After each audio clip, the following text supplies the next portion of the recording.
You may have heard this quote about how most of people die in their 20s and they are not buried until old age. And the whole point of this is to point out that we stop dreaming and this childlike curiosity is gone and we're just, okay, this is life and it's all gray and gloomy. And we stop living, right? What I want to introduce today is the opposite of this. That the true blessing is to die as many times as you can while you're living. What does that mean? How do we embody this? And why do we want that? It is really a courageous act to die to the old self. Your mind wants to be in the comfort zone. Your mind wants to be in, hey, this is who you are, this is your box, and that's where you stay. To the point that we've been domesticated into that, right? We've been programmed into this. 95% of your life is subconscious. You're not actually in control of it, which is a terrifying number, right? And who creates the program? Who tells you what you're supposed to like and not like? This is what you're supposed to want. This is what you're not supposed to want. This is kind of the timeline of what your life should go like if you're successful. And this is what it is if you're not successful. And we have these boxes that we put ourselves in and others. And we get to the point where we don't even know who we are. What if we keep dying to the old self, which is such a courageous act? What if we keep dying to the old understandings, to the old beliefs? And that is true bliss. To die over and over again while you're still alive, because that is true freedom. Think about it. When you overcome a fear, and this is what is spoken in sacred text, when you actually take off the clothing, and what is referred to by clothing is the stories of the ego. Well, this is who I am. Have you ever had a situation in your life where you admitted to something like shame, that you felt shame about, or guilt, and you came clean about it, and it felt like you're like taking off this clothing and dying to that shame, right? Dying to that guilt version of you, and you're just here, and you're just anew, and you're free. Dying to the old ideas of who we should be. I was recently speaking to someone, one of the members in Thrive in the monthly membership, and they were talking about how they were so pumped and so excited, like, oh my God, yes, life, this is what I want to create, and I know it's going to work.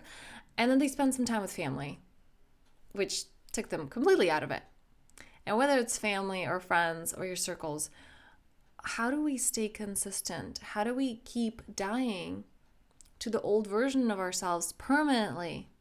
Because sometimes we go into this like, that's not me anymore, and this is what I believe. Let's say I believe in abundance and it can work, or I believe this goal will happen for me, or I believe I can have this relationship.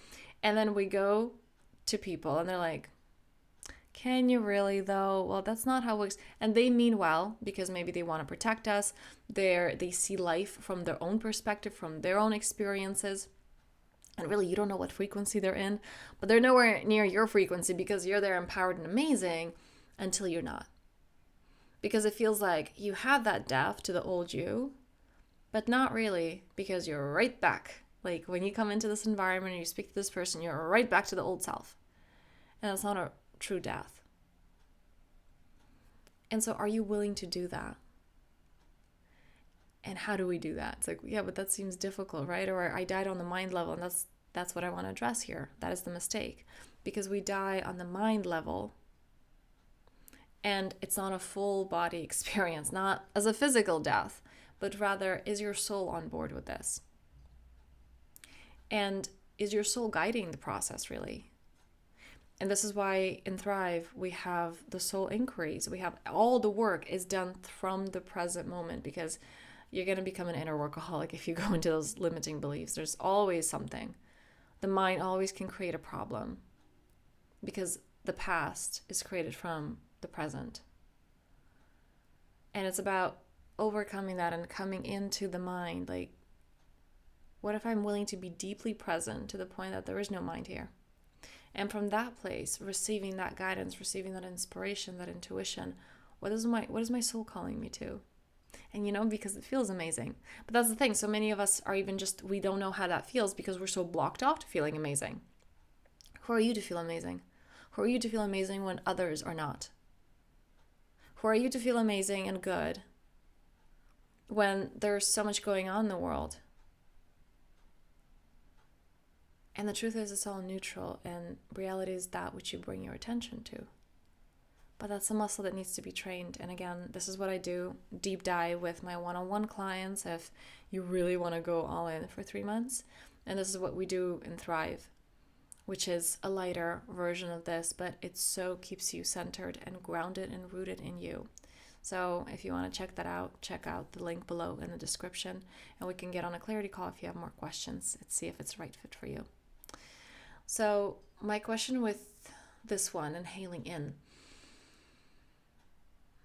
coming into your body, coming into this place of just ease, of just being. What would it look like, or what version of you has had it so hard and is so tired of fighting and can finally be put to rest? Because that version did its job, and it's okay for it to rest now. And what version of you wants to take its place? Many blessings.